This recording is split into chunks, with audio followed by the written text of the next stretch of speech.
শেখ সাদী রহমাতুল্লাহ আলাইহি সাধারণত খুবই সাধাসিধে জীবনযাপন করতেন। একবার এক দাওয়াতে তিনি ছেঁড়া ও নোংরা কাপড় চোপড় পরে চলে গেলেন। তাই মেজবান তাকে চিনতে না পেরে ফকির ভেবে অপেক্ষাকৃত কম ও অনুন্নত খাবার দিলেন। শেখ সাদী বিষয়টি বুঝতে পারলেন।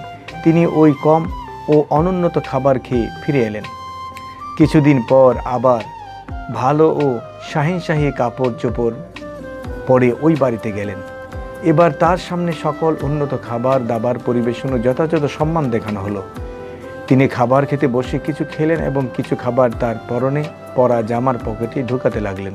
এই অবস্থা থেকে মেজবান প্রশ্ন করলেন, জনাব, এটা কি করছেন? জবাবে শেখ সাদী বললেন, আমার ভাগ আমি খেয়ে নিয়েছি, আর জামার ভাগ জামার পকেটে ঢুকিয়ে দিচ্ছি।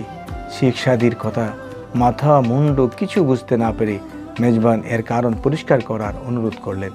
তখন শেখ সাদী বললেন, কিছুদিন আগে আমি আপনার বাড়িতে একটি অনুষ্ঠানে দাওয়াতে এসেছিলাম।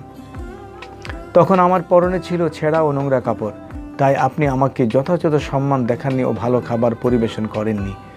আজ আমার বেশভূষা ভালো হওয়ায় সম্মান বেড়েছে, খাবারের মানও উন্নত হয়েছে, তাই ভাবলাম এই সম্মান ও খাবার দাবার আমার প্রাপ্য নয়, এগুলো সব ওই বেশভূষার, তাই জামার পকেটে খাবার ঢুকাচ্ছি।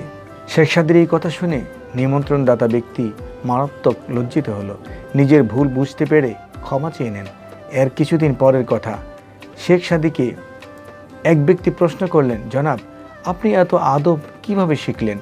জবাবে শেখ সাদী রহমাতুল্লাহ আলাইহি বলেন, দুনিয়ার সকল বেয়াদব দেখে আমি আদব শিখেছি। প্রশ্নকর্তা অনেকটা বিস্মিত হয়ে আবার প্রশ্ন করলেন, কিভাবে?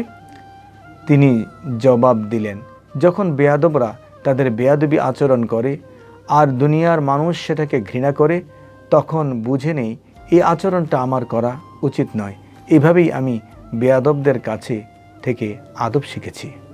একবার শেখ সাদী রহমাতুল্লাহ আলাইকে জিজ্ঞেস করা হলো, আপনি যে খুবই জ্ঞানী ব্যক্তি সেটা বুঝেন কিভাবে? শেখ সাদী রহমাতুল্লাহ আলাই প্রশ্নের উত্তরে খুব সাদাসিধে একটা উত্তর দিলেন। তিনি বললেন, আমি অনেক কিছু অধ্যয়ন করে এটা বুঝেছি যে আমি কিছু বুঝিনি, আমি কিছু জানি না।